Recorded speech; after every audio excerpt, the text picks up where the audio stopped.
que vocês colocassem de pé, só para nós fazermos uma leitura de os agradecimentos e nós já sentamos novamente. Queridos, que alegria, que satisfação, que prazer podemos estar reunidos nesse janeiro profético. Estamos sentindo a presença de Deus, ao mover muito grande sobre este lugar. Estamos nos alimentando de palavra, entoando louvores, sentindo a nossa alma refrigerada por aquilo que o céu está transmitindo a nós. E nesse mesmo clima, nessa mesma entonação, eu quero compartilhar um texto com os irmãos. Eu gostaria que você pegasse a sua Bíblia e abrisse o livro de Atos dos Apóstolos, capítulo 20, por favor. Enquanto os queridos irmãos estão localizando, eu, como de praxe, quero fazer aqui alguns agradecimentos. Eu quero louvar ao Senhor Jesus por essa oportunidade de poder estar ministrando a sua palavra mais uma vez. Não sou digno, mas o Senhor, com a sua misericórdia, tem nos proporcionado isso. Agradecendo ao nosso Senhor Jesus, eu quero agradecer ao pastor dessa igreja, pastor Mário Sérgio. Deus abençoe o Senhor, pastor, um homem que nós admiramos, né? Fiel na palavra, um homem que tem temor e tremor de Deus, juntamente com a sua esposa, né? Um casal maravilhoso, conheci lá no Estado de Marcos, né? E eu fico muito feliz de estar aqui. Pastor, obrigado por essa liberdade. Ao segundo dirigente, também ao evangelista Michael, que é o terceiro dirigente da congregação. Eu quero louvar a Deus também pela vida do irmão Gelson, que nos fez o convite. Deus abençoe a vida dele, foi pegar água, né? Que Deus abençoe a sua vida. Também a vida de alguns amigos, tem muitas pessoas conhecidas aqui, né? E amigos também, a começar pelo irmão Jean, pregador, que Deus abençoe. O Gabriel, o pastor de igreja também, que Deus abençoe. Leonardo, que Deus abençoe. Diego, tem bastante gente abençoada aí, né? Bastante homem de Deus. Que bom estar com os irmãos, queridos obreiros, que Deus abençoe os irmãos também. Essa igreja maravilhosa do Bom Retiro, primeira vez que eu estou aqui, irmão, estou muito feliz, né? Muito bom estar aqui. Também com a dupla abençoada, Samuel e Eliane, que Deus abençoe, continue usando eles, né? Cantar esses dias lá na sede, foi uma bênção, meu Deus, foi maravilhoso. E também a sua esposa, a sua mãe, na verdade, desculpe, né? A irmã Ivonete, Ivonete congregou com a gente lá no Benézia, com sua esposa, que Deus abençoe também. Queridos, antes de eu ler rapidinho, só quero apresentar a família que está comigo, a começar pelo Ribeiro. O pastor já apresentou, mas eu gosto também de dar mais uma ênfase, né? Meu sogro, irmão Rivelino, e a sua esposa, irmã Adriana, né? O meu cunhado Eliezer, né? E também a minha bênção, né? A irmã Cassiane. O Jean falou que eu estava numa campanha, desencarna filho meu, né? Eu estava numa oração aí, chorando às madrugadas, e Deus, né, me abençoou, graças a Deus, né? Deu certo, orei bastante, Deus mandou uma moça bonita, né? Ela esqueceu de orar, mas Deus dá graça para os feios também, né? E eu estou bem contente de estar com eles aqui. Queridos, sem perda de tempo, eu quero ler o texto que está em Atos capítulo 20, o versículo 7 até o 12. Depois que nós fazemos a leitura, se isso não lhe constrange, se isso não deixa você desconfortável, eu queria que você ficasse com a Bíblia aberta, por favor. É uma mensagem pequena, rápida, expositiva. Paulo, quando pregava para os irmãos de Bereia, os mesmos analisavam o que Paulo pregava. Se eles analisavam Paulo, imagina eu, comedor de arroz e feijão. Posso errar, posso falhar, mas a palavra é inerrante, ela é infalível, ela é poderosa. Atos capítulo 20, versículo 7, os que encontraram, digam amém. Amém. No primeiro dia da semana, estando nós reunidos com o fim de partir o pão, Paulo, que devia seguir viagem no dia imediato, exortava-os e prolongou o discurso até a meia-noite. Havia muitas lâmpadas no cenáculo onde estávamos reunidos. Um jovem chamado Eutico, que estava sentado numa janela, adormecendo profundamente durante o prolongado discurso de Paulo.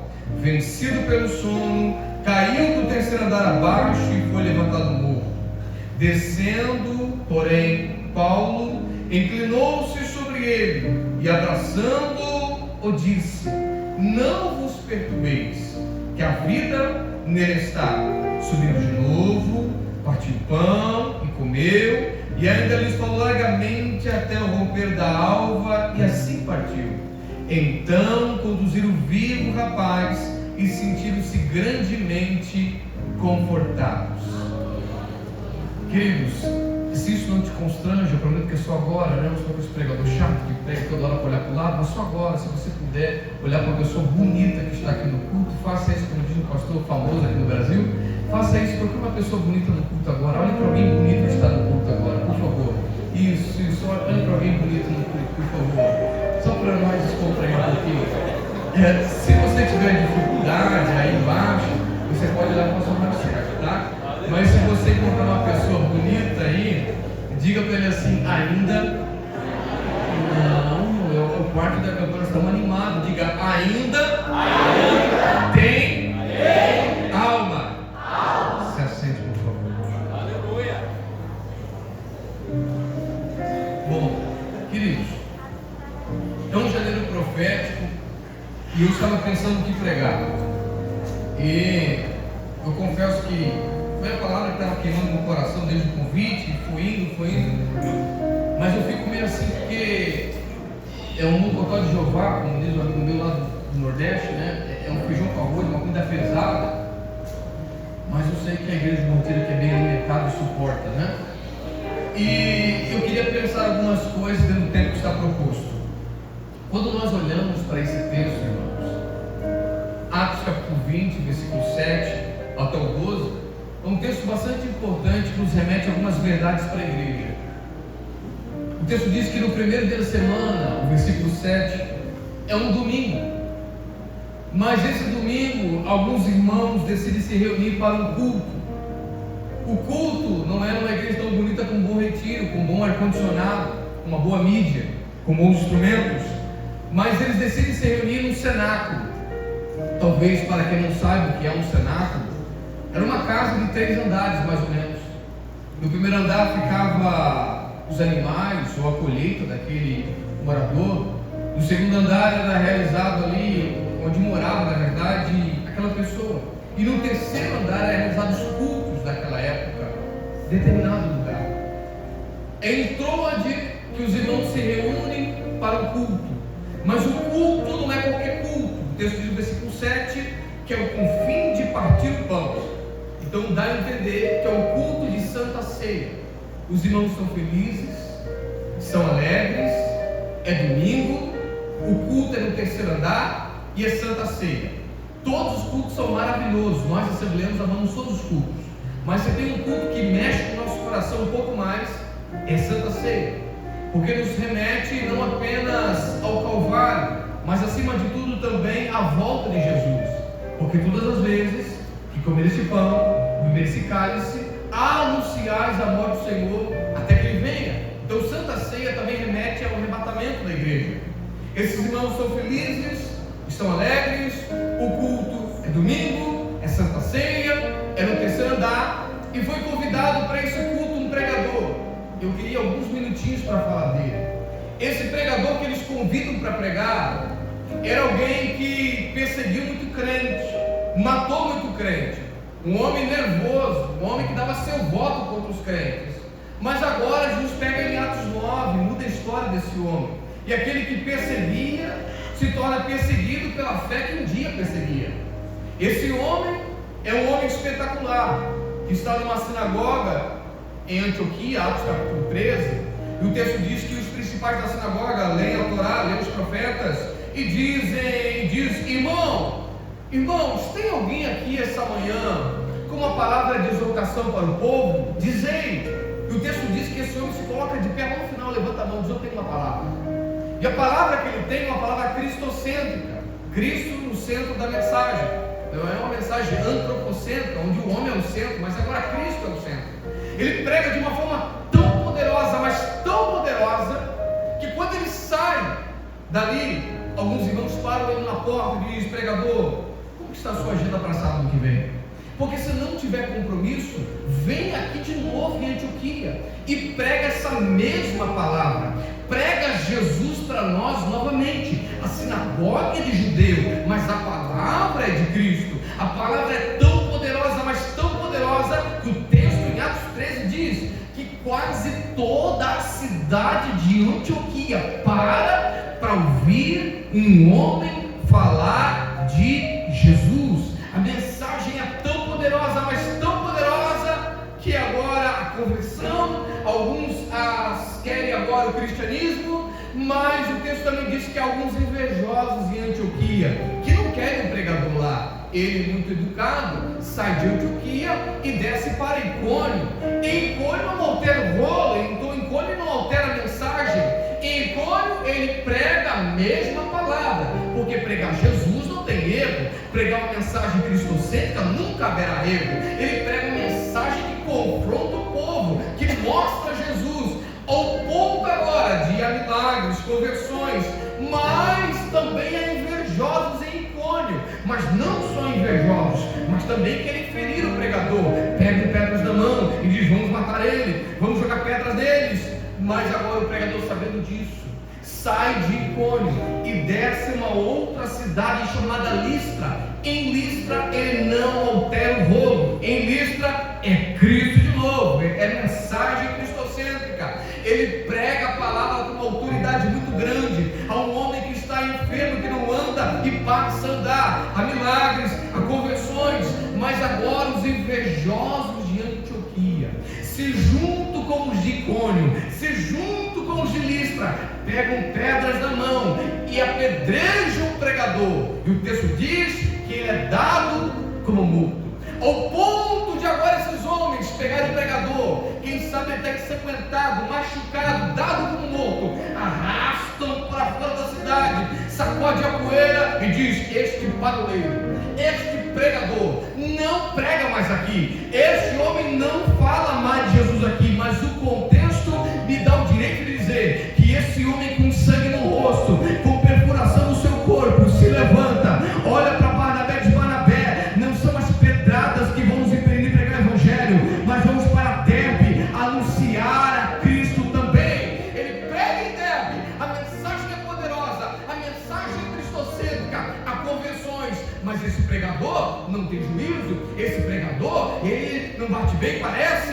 Ele volta para Listra e prega o evangelho de novo, volta para Icônio e prega a palavra de novo, volta para Antioquia e prega a palavra de novo. Mas quem é esse pregador? Que ao ponto alguém dizer: pregador, tem alguém aqui fora que está endemoniado, tem alguém aqui fora que está enfermo. Ele diz: faz o seguinte, eu não consigo chegar lá, mas pega o lenço que está no meu corpo e coloca sobre o enfermo. A enfermidade vai embora, o demônio vai embora. Quem é esse homem que prega para os filósofos de Atenas?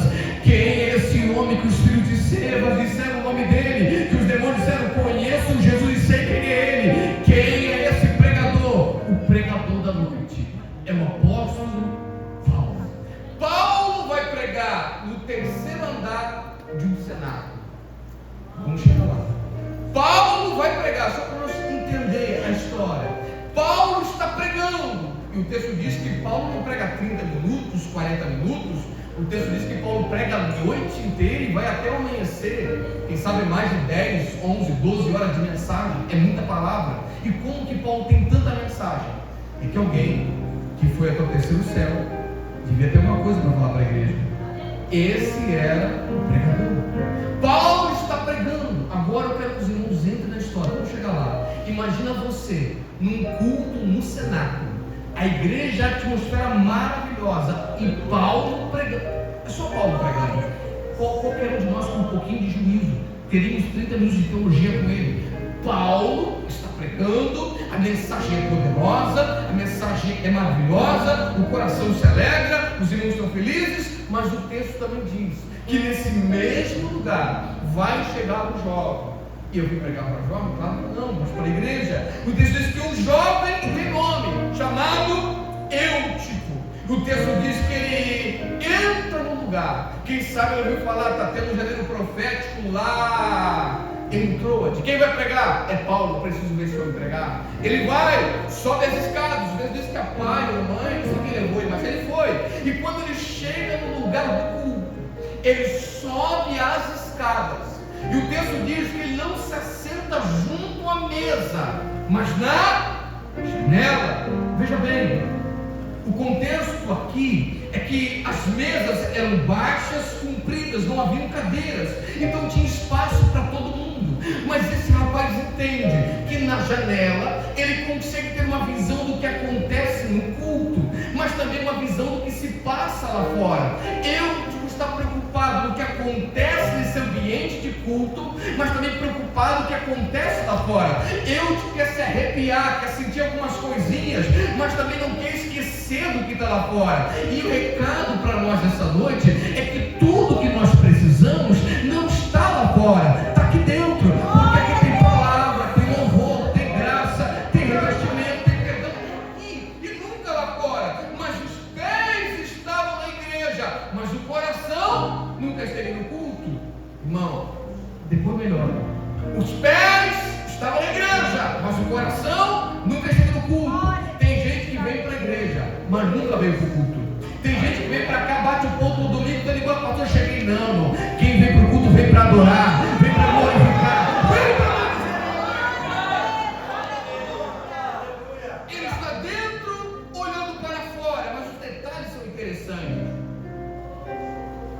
Eutico é atraído pela janela. A janela lhe salta os olhos. E a pergunta que fica é essa: o que não salta os olhos? A janela lhe salta os olhos porque ele quer estar lá. A janela é uma distração. Eu falo às vezes para os jovens, eu brinco, falando que o Sansão, um dia ele quis namorar. E o Sansão disse assim: pai, mãe, estou namorando. Aí o pai disse: que coisa maravilhosa. Quem ela é? Parece assim, quando eu vejo ela, meu coração palpita, as minhas mãos suam, ela é linda, maravilhosa. E tudo bem, mas ela congrega onde? Ele disse: pai, é que ela é dos filisteus, povo inimigo nosso. O pai bota a mão na cabeça e diz: meu filho, mas não tinha uma moça da nossa congregação?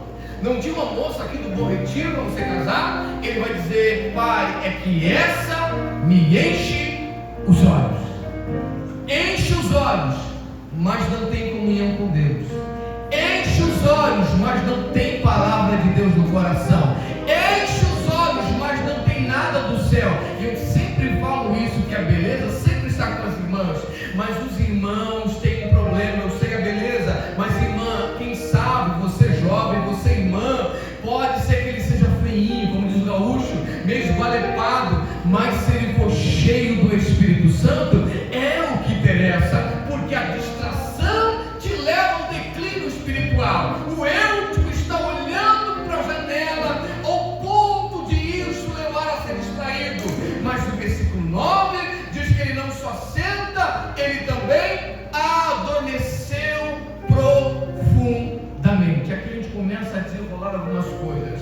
O texto diz que ele adormeceu profundamente. A pergunta que fica é pecado ali no culto? Sim ou não? Não. A gente está cansado, às vezes acontece, os pescados, tá? O sono sempre é gradativo. Como que o sono chega? Tá? Você boceja, não é verdade? A segunda etapa é você dar umas pescadas, não é verdade? Aí daqui a pouco você está dormindo. E tem uns que interrompem, porque o sono é gradativo. Às vezes eu voltando do trabalho, da faculdade, cansado, dormindo no ônibus, sempre alguém olhando e rindo da gente, não é verdade? Porque o sono é gradativo. Mas o sono espiritual não é diferente. Paulo vai dizer em Romanos 13:11 que já é hora de despertarmos do sono.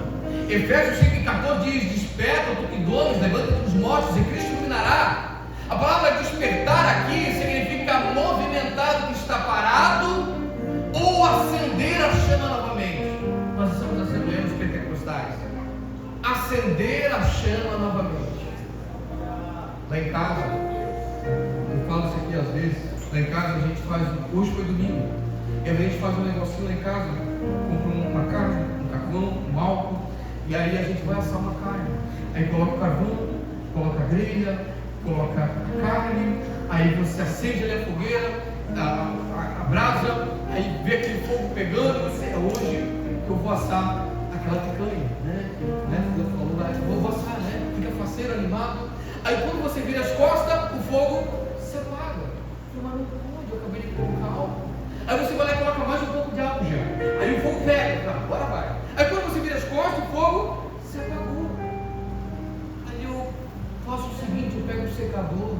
e começa a soprar aquele vento quente de cima para baixo, eu vou soprando, sabe?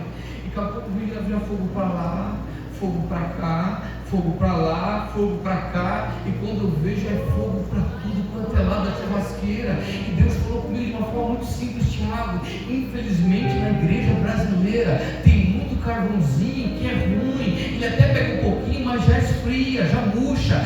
Mas existe um vento de cima para baixo, chamado Espírito Santo, e é ele que acende a chama novamente. Então entenda uma coisa: o que movimenta o nosso coração é a chama acesa. E confrontos existem, mas como isso é despertar, é movimentar o que está parado. Ontem eu estava ali pregando e pensando algumas coisas. Eu falei isso em outras igrejas. Eu trabalho secular, não sou prego, eu trabalho numa escola, né? E esse ano agora estamos de férias, eu trabalho numa escola, e lá eu leciono 2 matérias, eu leciono Sociologia e Filosofia. Isso que é loucura, né? Mas a gente leciona essas 2 matérias, e um dia eu estava lecionando para o terceiro ano do ensino médio, e eu falando sobre Aristóteles, a questão da felicidade, explicando para os alunos. O aluno me interrompe, o terceiro ano do ensino médio, e falou: professor, eu falei: pois não, João, pode falar. Ele disse assim: professor, eu tenho um questionamento. Eu falei: qual é? O senhor é crente, né? Eu falei: sou. Mas eu nunca vi professor crente nessa matéria. Eu falei: mas agora tem. Eu sou crente, assembleano, pentecostal, gosto da palavra, gosto do poder de Deus. Agora tem.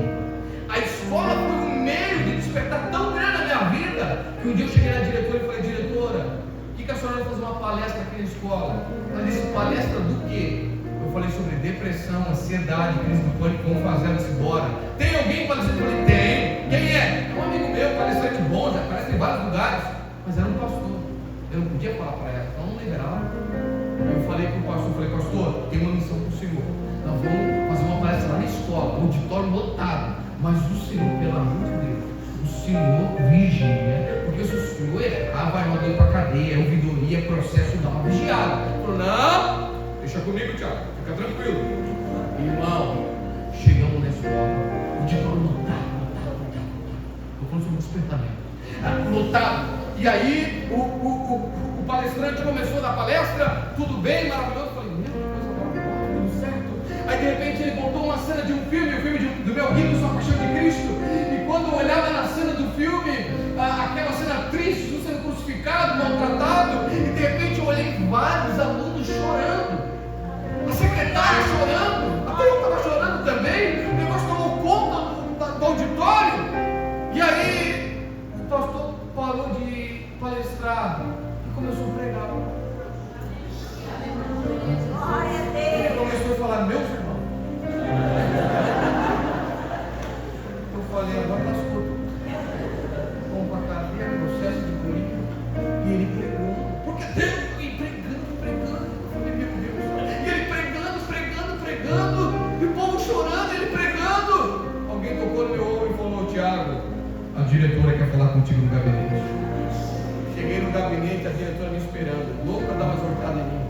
Eu fui preparado. Eu falei assim: ó, não é? Ela disse assim: que história é essa fazer culto na escola? Eu falei: não é culto, é uma palestra, mas é uma palestra diferente. Palestrante se empolgou e ela queria me exortar. Eu saí do gabinete triste, desanimado, mas falei: Senhor, eu não estou aqui na escola pelo salário, eu não estou aqui apenas para trocar conhecimento. Eu estou aqui, Senhor, para fazer a diferença, para ganhar umas almas, para pregar o teu evangelho. Aí quando eu entrei no auditório, que estava encerrando a palestra, o palestrante falou: meus irmãos, vamos se colocar de pé. Colocou o povo de pé e falou assim: tem alguém aqui essa manhã que quer aceitar Jesus? Aleluia! Quando ele falou isso, 80 vidas levantaram as mãos e disseram: nós queremos se entregar a Ele. Pessoas que me procuraram, alunas, dizendo: professor, estou sendo abusada sexualmente dentro da minha casa, mas quando eu ouvi falar de Jesus, eu me rendi aos seus pés, porque Ele pode mudar a minha vida. Alunos me procurando, olha meu braço, professor, eu tentei suicídio 7 vezes, mas esse Jesus transforma a vida. Eu quero Ele para minha vida, eu quero Ele. Ao ponto da diretora, irmão, nós ganhar a diretora ficou do nosso lado. Sabe o que aconteceu? Olha o resultado. Agora toda terça e toda quinta, na hora do recreio, é palavra e louvor liberado. Deus está salvando, curando. Então veja bem, esse despertar em nossa vida que Paulo cita aqui, é isso mesmo, é entender que não se limita apenas às quatro paredes da igreja, porque aqui vendo pregar é muito fácil, mas quem sou eu quando ninguém está vendo? Quem sou eu da porta para fora? Esse é o X da questão. É alguém que quer estar aqui, quer lá fora, mas o quadro dele é olhar para Paulo pregando, mas olhar para fora. O texto diz que ele pegou no sono. Claro que pega no sono, dois ambientes vai dar sono, mas ele pega no sono por quê? Por quê, irmãos? Por favor, o texto, estou encerrando quase. Dormiu por quê? Por causa do prolongado discurso de Paulo. Então quer dizer que o rapaz dormiu ouvindo Paulo pregar. Pastor Mano Sérgio, com muito respeito à sua pessoa, se ele dormiu vendo Paulo pregar, quantos dormiram no seu sermão? Quantos dormiram no meu sermão? Pregadores, quantos dormiram no sermão dos senhores? Ele dormiu no sermão de Paulo. Como que ele consegue dormir vendo Paulo pregar? Não dá para entender. Aí ele dormiu, o texto diz que ele dormiu e caiu. O problema então, agora ninguém vai dar conta. O problema nem sempre é daquele que prega, mas do que o texto me afirma isso. O problema é que não é o pregador, é o ouvinte. Então o problema nem sempre é o que prega, mas às vezes o que ouve. A pregação cabe ao pregador, tem que orar, jejuar, estudar, mas o Espírito Santo é o que convence. Mas a decisão de entrar no culto e sentir a presença é de quem ouve a palavra. Cada uma sua. Versículo 9, ele dormiu, vencido pelo sono, caiu do terceiro andar abaixo e foi levantado morto. Caiu da onde? Daquela igreja. Caiu da onde? Daquele ambiente. Ele cai do terceiro andar, porque no lugar certo, mas com a atitude errada.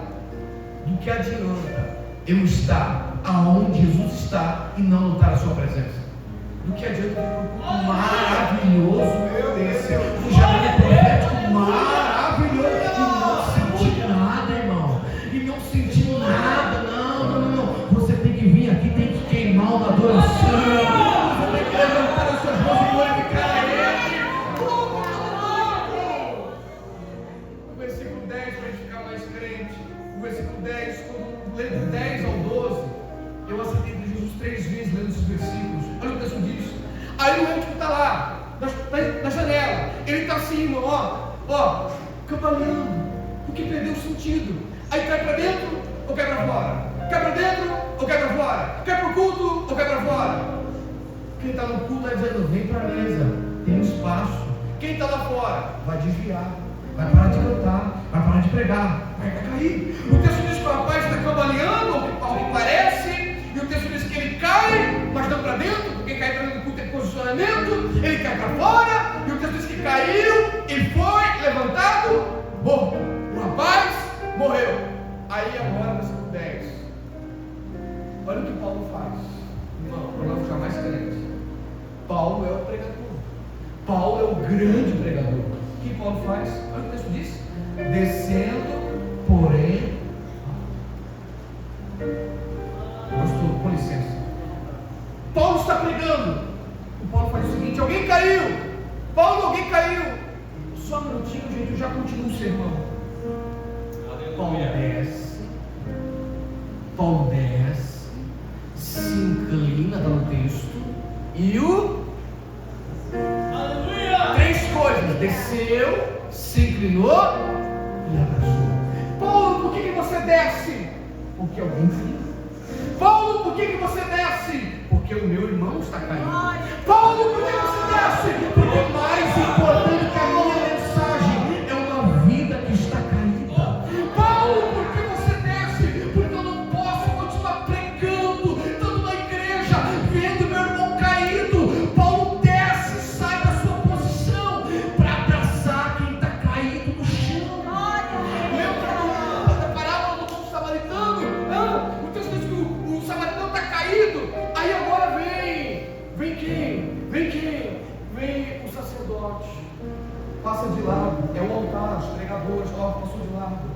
Aí vem o levita.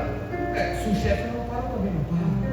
Aí vem o bom samaritano, que não tem nome, mas tem obra. Tem gente que tem nome, mas não tem obra. O que o bom samaritano faz?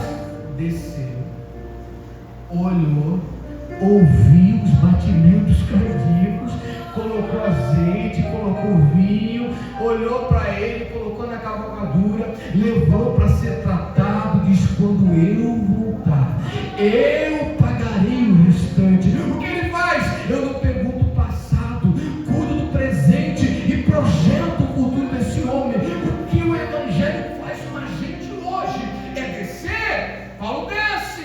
Paulo desceu e não só desceu, Paulo desceu e se inclinou. Irmão, Paulo não só desce, Paulo também se inclina. Paulo olha e diz: eu não posso ficar em cima, ver o irmão cair. Paulo desceu, se inclinou e abraçou. Desceu, se inclinou e abraçou. Pastor Gelson. O pastor olha para aquele moço, Paulo, e diz assim: você está morto no ovo, não é verdade? Mas eu não vim aqui te maltratar, te jogar fora, dizer que você é uma perturbação, no retiro. Não. Eu vim aqui dizer que você é importante, que você de São Paulo não fala nada. Isso não disse. Paulo não ungiu, não, Paulo não fez nada disso. Paulo chegou, desceu, se inclinou e fez o quê? Coloca de pé. Paulo desceu, se inclinou e fez o seguinte: glória a Deus, aleluia. Paulo desceu, se inclinou e abraçou. Aí alguém disse assim: Paulo, morreu. Paulo, já era. Paulo, não tem mais o que fazer. Estava na igreja, mas morreu. Mas aí Paulo era crente. Paulo disse: não vos perturbeis, a alma nele está. Ele não morreu, ainda tem alma. Ele não está no corretivo, mas ainda tem alma. Ele está caído, ela está caída, mas ainda tem alma. É Deus dizendo no nosso coração esta noite: alguém na sua casa, na sua família, dentro onde você está, não morreu, mas ainda tem alma. E o moço ressuscitou. Paulo não fala nada, Paulo só abraça. E o abraço é na distância entre dois corações.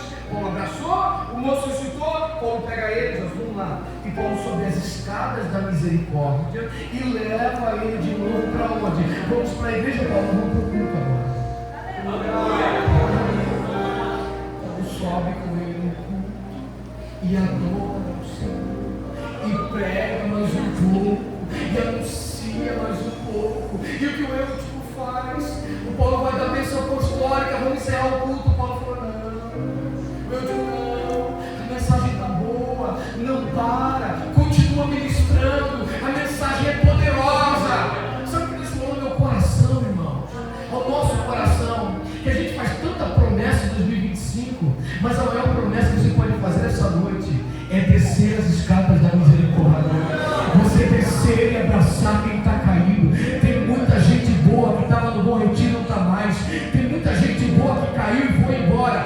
Mas Deus está levantando Paulo esta noite para descer as escadas e abraçar quem está caído. Eu quero orar por você. Se coloca de pé.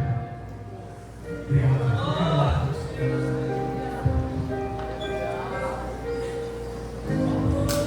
Como eu falei, é um feijão com arroz. É duro, pesado, mas o evangelho que não me confronta não me sai. Paulo falou: eu queria dar coisa sólida, não dá só medida. Irmão, Deus nos chama com confronto essa noite. É janeiro profético, confronto, para a gente entender o mover de sentido real do evangelho. Esse é o sentido real do evangelho. Descer, se inclinar e abraçar. Quantos estão dispostos essa noite? Descer, se inclinar e abraçar.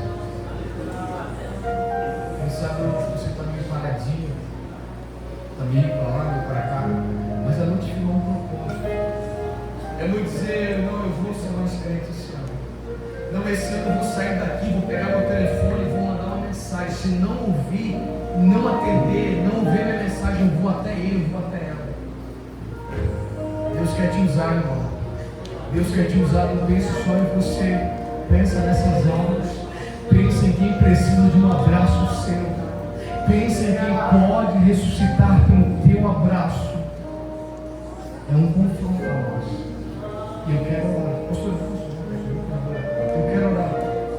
Se você sentir no seu coração, você que está na campanha, você que entendeu a palavra de alguma forma e achou guarita no seu coração, eu quero orar por você, pela sua casa, pela sua família. Deus vai te usar.